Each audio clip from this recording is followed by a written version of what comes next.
नमस्कार दोस्तों। क्या पूरी दुनिया में टेस्ला की जगह अब टाटा का राज होगा?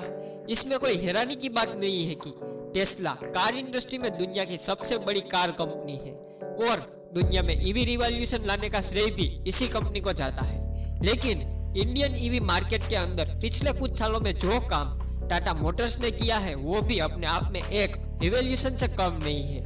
साल 2021 में पूरे भारत देश के अंदर कुल 13,700 इलेक्ट्रिक कार सेल हुई थी, जिसमें से 11,600 कार्स अकेले ही टाटा मोटर्स की बिकी थी। इसी डेटा के अकॉर्डिंग इंडिया के इलेक्ट्रिक व्हीकल सेगमेंट में अकेले टाटा ने 80% से भी ज्यादा मार्केट शेयर पर अपना कब्जा किया हुआ है। वहीं टाटा ईवी का वर्ल्ड वाइड शेयर भी 5% से बढ़कर 15% हो गया है।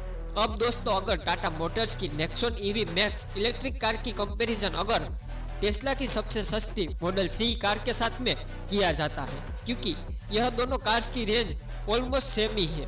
लेकिन टेस्ला के लिए दिक्कत की बात यह है कि टाटा की इस कार का प्राइस टेस्ला के मुकाबले आधे से भी ज्यादा कम है। मतलब कि दोस्तों, जहां पर हमें टाटा की नेक्सॉन ईवी मैक्स 17 से 20 लाख रुपए में आपको मिल जाएगी, वहीं टेस्ला की मॉडल 3 कार के लिए आपको 40 लाख रुपए तक का खर्च करना होगा।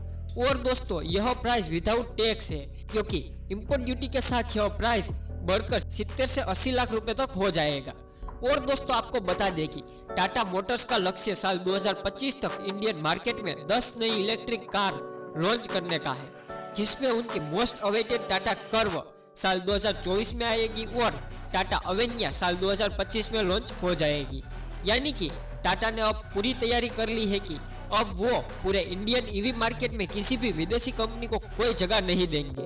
अब दोस्तों, ऐसे में सवाल यह उठता है कि एक तरफ जहां टेस्ला जैसी बड़ी कंपनी भी अपनी कार्स की प्राइस को कम नहीं कर पा रही, वहीं टाटा मोटर्स इतनी कम प्राइस में इतनी शानदार और हाई टेक्नोलॉजी वाली इलेक्ट्रिक कार आखिर कैसे बना रही है? और इंडियन ईवी मार्केट में टाटा की इस जबरदस्त सक्सेस का राज क्या है? असल में दोस्तों, टाटा मोटर्स की इस सक्सेस के पीछे कोई एक नहीं बल्कि कई अलग अलग रीजंस हैं। और उसमें सबसे पहला रीजन है कि टाटा मोटर्स का समझदारी और पैशन के साथ इस मार्केट में एंटर करना। एक्चुअली में जब भी कोई कार कंपनी ईवी सेगमेंट में एंटर करती है तो उसे डिजाइन, असेंबली और रिसर्च सेंटर से लेकर अपना एक पूरा मैन्युफैक्चर सेक्टर का पूरा एक सेटअप करना पड़ता है। और इन सभी चीजों को करने के लिए लाखों करोड़ों रुपए का खर्च हो जाता है। अब टाटा मोटर्स को यह सारी बातें पहले से ही मालूम थी कि उन्होंने एकदम से ही पूरा सेटअप बनाने में अपना सारा पैसा इन्वेस्ट कर दिया, तो फिर इससे ना सिर्फ उनकी कार की कॉस्ट बढ़ेगी बल्कि इसमें रिस्क भी सबसे ज्यादा होगा, क्योंकि उस समय इंडियन मार्केट ईवी के लिए पूरी तरह से नया था। ऐसे में उन्होंने नई मैन्युफैक्चरिंग कंपनी लगाने की जगह पर अपनी मौजूदा मैन्युफैक्चर फैक्ट्री में पड़ी खाली जगह का इस्तेमाल किया। हालांकि ऐसा करने से वो एक दिन में सिर्फ 8 से 10 कार बना पाते थे। और जैसे जैसे टाटा मोटर्स को मार्केट से अच्छा रिस्पॉन्स मिलने लगा, वैसे वैसे वो धीरे धीरे अपना ईवी फैक्ट्री भी बड़ा करते गए। और दूसरा कारण यह है कि इसके अलावा टाटा ग्रुप्स का दूसरी कंपनीज के साथ कोलैबोरेशन करना भी एक बहुत ही बड़ी स्ट्रेटजी में से एक है। असल में दोस्तों, ईवी एक ऐसी इंडस्ट्री है जिसमें कंपनी को बैटरी से लेकर चार्जिंग स्टेशन तक सारे काम खुद को ही करने पड़ते हैं। ऐसे में टाटा मोटर्स ने यह सभी काम खुद करने की जगह पर टाटा ग्रुप्स की उन अलग अलग कंपनी को दे दिए जिन कंपनी की इन कामों में एक्सपर्टी थी। फॉर एग्जाम्पल, टाटा मोटर्स ने चार्जिंग स्टेशन बनाने का काम टाटा पावर्स को सौंप दिया, सॉफ्टवेयर बनाने का काम टीसीएस को सौंप दिया और बैटरी बिल्ड करने का काम टाटा केमिकल को सौंप दिया।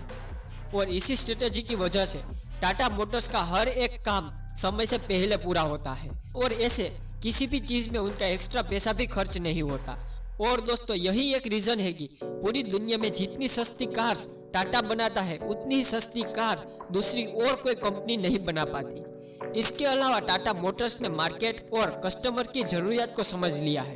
दरअसल टाटा मोटर्स को यह मालूम है कि कस्टमर इलेक्ट्रिक कार के अंदर क्या क्या चाहता है और क्या नहीं चाहता। ऐसे में टाटा मोटर्स ने कोई फालतू के फैंसी फीचर ऐड किए बिना सिर्फ कस्टमर के जरूरियत के अनुसार सिंपल ईवी कार बनाने पर अपना फोकस किया। और इसीलिए आज इंडियन कस्टमर टाटा की ईवी कार्स को सबसे ज्यादा पसंद करते हैं। अब दोस्तों, टाटा की इस स्ट्रेटजी को देखते हुए शायद ही अब टेस्ला भी भारत देश में आना चाहेगी। और दोस्तों चलो मान भी लीजिए कि अगर टेस्ला भारत देश में आ भी जाती है तो दोस्तों उन्हें यहाँ पर सफल होने के चांसेस बिल्कुल कम है।